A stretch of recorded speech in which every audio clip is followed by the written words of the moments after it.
Hello, അപ്പോൾ നമ്മുടെ ഇന്നത്തെ പരിപാടി ഈ കാർഡ്ബോർഡ് ബോക്സ് കൊണ്ട് ഒരു കാശുകുടുക്ക ഉണ്ടാക്കലാണ്. ഞാൻ ഓൾറെഡി അത് ഉണ്ടാക്കി തുടങ്ങിയായിരുന്നു. അപ്പോൾ പിന്നെ വീഡിയോ എടുക്കാൻ മറന്നു പോയത് കൊണ്ട് രണ്ടാമത് പൊളിച്ച് വീണ്ടും ആദ്യം പുതിയ ഉണ്ടാക്കുന്നതാണ് ഈ കാണുന്നത്. അപ്പോൾ ഇതിനെ നമ്മൾ ഓൾറെഡി ഒരു 2 അറയാക്കിയിട്ടാണ് അതിൻ്റെ അകത്ത് ഉണ്ടാക്കാൻ പോകുന്നത്. ഒരു ചെറിയ ഒരു അറയും ഒരു വലിയൊരു അറയായിട്ടും. അപ്പോൾ ആ 2 അറേനെ ഉള്ളിലും വേറെ കാർഡ്ബോർഡ് കഷ്ണങ്ങൾ വെച്ച് വേർതിരിച്ച് ഇപ്പോൾ ഒരു ബലം കിട്ടാനായിട്ട് ഇടയിലൊരു കാർഡ്ബോർഡ് മടക്കി ഒട്ടിച്ചിട്ടൊക്കെയാണ് ഉള്ളത്. ഇപ്പോൾ കണ്ടോ, ഒരു ചെറിയൊരു അറയും ഒരു വലിയൊരു അറയായിട്ട് നമുക്ക് 2 അറയായിട്ടാണ് ഈ ഒറ്റ ബോക്സിൻ്റെ അകത്ത് കിട്ടുന്നത്. ഇനിയിപ്പോൾ അതിൻ്റെ സൈഡ് ഭാഗങ്ങളും ഫുള്ളും മേൽഭാഗത്തു നിന്നൊക്കെ കവർ ചെയ്ത് ഈ ഗ്ലൂ ഗൺ കൊണ്ട് നമ്മൾ ഒട്ടിച്ചെടുക്കുകയാണ്. ഇനിയിപ്പോൾ ഒന്നും കൂടി ഒരു ബലം കിട്ടാനായിട്ട് സെല്ലോ ടേപ്പുകളോടും കൂടി ഒന്ന് ഒട്ടിച്ചെടുത്ത് മൊത്തത്തിലൊന്ന് കവർ ചെയ്തെടുക്കുകയാണ്.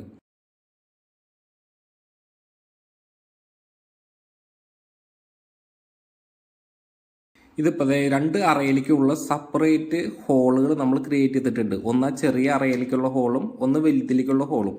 എന്നിട്ട് നമ്മൾ വീണ്ടും എല്ലാ ഗ്യാപ്പുകളും പുറമേ നിന്ന് സെല്ലോ ടേപ്പുകൾ കൊണ്ട് ടൈറ്റായിട്ട് ഒട്ടിച്ച് ബലമാക്കി എടുക്കുകയാണ് കേട്ടോ.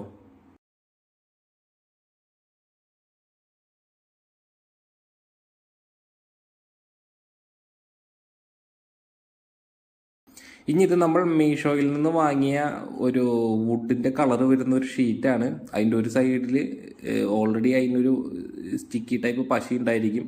അപ്പം നമ്മൾ അത് ഉപയോഗിച്ച് ഇതിനെ മൊത്തത്തിലൊന്ന് കവർ ചെയ്തെടുക്കുകയാണ്. ഒരു ഭംഗി കിട്ടാനായിട്ടാണ് ഈ ചെയ്യുന്നത്.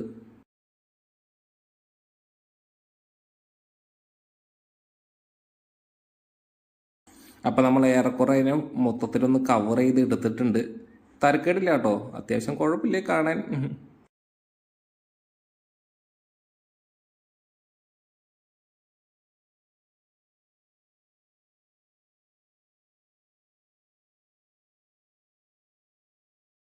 ഇനിയിപ്പോൾ അതിൻ്റെ നമ്മൾ നേരത്തെ ആ ഹോൾ ഇട്ടാർന്ന ഭാഗത്ത് അതുപോലെ തന്നെ കറക്റ്റായിട്ട് ഒരു നൈഫ് കൊണ്ട് ആ ഹോള് വീണ്ടും തുറന്നെടുക്കുകയാണ് കേട്ടോ. ആ 2 ഹോളും നമ്മളങ്ങനെ തുറന്നെടുത്തിട്ടുണ്ട്.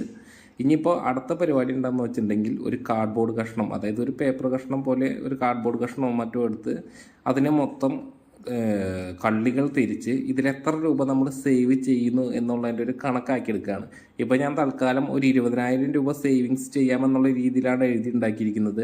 അതിലിപ്പോൾ 50, 100, 200, 500 ഒക്കെ രൂപകളുടെ കോളങ്ങളും ക്രിയേറ്റ് ചെയ്തിട്ടിട്ടുണ്ട്. ഇനിയിപ്പോൾ അത് ജസ്റ്റ് വെറുതെ ഒരു ഡബിൾ സൈഡ് ടേപ്പ് കൊണ്ട് മാത്രമേ അത് ഒട്ടിക്കുന്നുള്ളൂ. കാരണം പിന്നീട് ഇത് മാറ്റി വേറെ ഒട്ടിക്കണമെന്ന് തോന്നിയാലും അത് ചെയ്യാൻ പാകത്തിലാണ് ഞാനിപ്പോൾ ചെയ്യുന്നത്.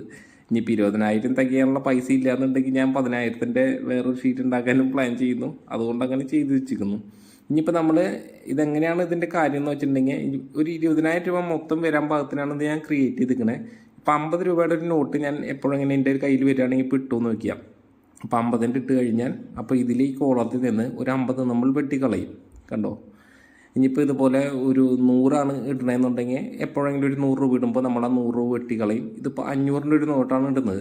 ഈ 500-ൻ്റെ ഒരു നോട്ട് ഇട്ട് കഴിയുമ്പോൾ നമ്മൾ അതിലേതെങ്കിലും ഒരു 500 ഒരു കോളത്തിലുള്ളത് അങ്ങോട്ട് വെട്ടിക്കളയും. അങ്ങനെ ഈ ഷീറ്റിലെ മൊത്തം വെട്ടി കഴിയുമ്പോൾ കറക്റ്റ് 20,000 രൂപ നമുക്ക് അതിലുണ്ടായിരിക്കും.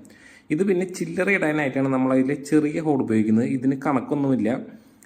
ജസ്റ്റ് നമ്മുടെ കയ്യിൽ എപ്പോഴെങ്കിലും എന്തെങ്കിലും ചില്ലറകൾ വരികയാണെങ്കിൽ അതിലിട്ട് സേവ് ചെയ്യാമെന്ന് മാത്രം ഒരു ഉദ്ദേശത്തിൽ ചെയ്തിരിക്കുന്നതാണ്. അപ്പോൾ ഇതാണ് നമ്മുടെ ഇന്നത്തെ വർക്ക്. നിങ്ങൾക്ക് കണ്ടിട്ട് അഭിപ്രായം പറയും, എങ്ങനെയുണ്ട്, ഇഷ്ടപ്പെട്ടതെന്ന് നോക്ക്. അത്ര പെർഫെക്റ്റ് ഒന്നും ആയില്ലെങ്കിലും തരക്കേടില്ലാത്ത രീതിയിൽ വന്നിട്ടുണ്ട്. എന്തായാലും നിങ്ങളുടെ അഭിപ്രായങ്ങൾ പറയൂ കേട്ടോ. അപ്പോൾ താങ്ക് യു.